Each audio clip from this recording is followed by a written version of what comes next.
So the dog loved period blood.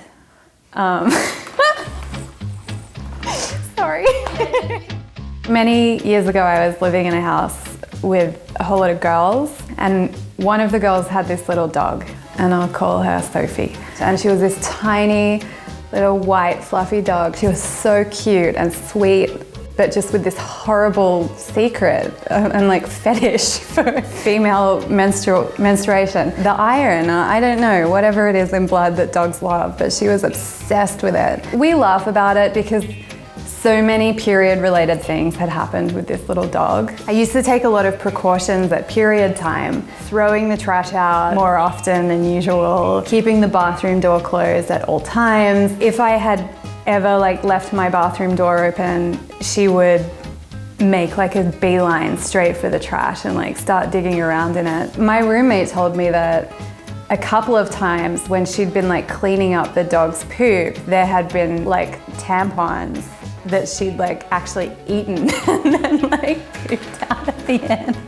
So my horror story is these guys who were kind of acquaintances and they were friends of someone I was seeing, and they were kind of really cool guys that I didn't know so well, happened to be in the area of my apartment. I was at home because I was suffering from insane heavy period that week. And they were like, hey, can we pop by and say hi? They came over and we were just all sitting in the lounge room chatting. One of them went to use the bathroom and I had just changed my tampon before they had arrived.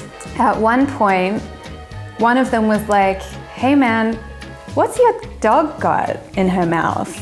And I just immediately knew what it was gonna be. I immediately ran to her and saw that she had a bloody tampon in her mouth. I was like, Sophie, drop that immediately. She, of course, took this to be some super fun game. I've got a toy and I'm gonna run around the house and you have to chase me to grab it. And I was like, girl, this is not the time for you to be playing this game. And I had to chase her around the house, and these guys are like, do you need help? What's she got? And I was like, no. I got it, don't worry. She had this really wiry little white fluffy mouth, and it was dripping with menstruation. And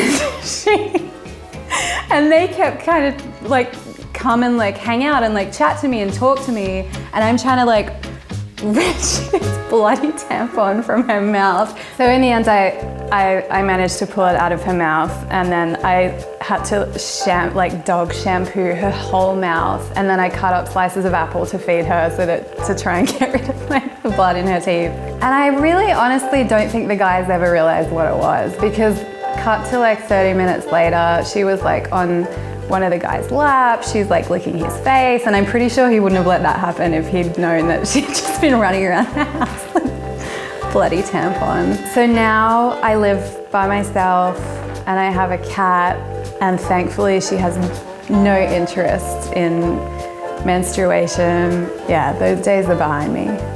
But I do really miss Sophie, the period blood dog.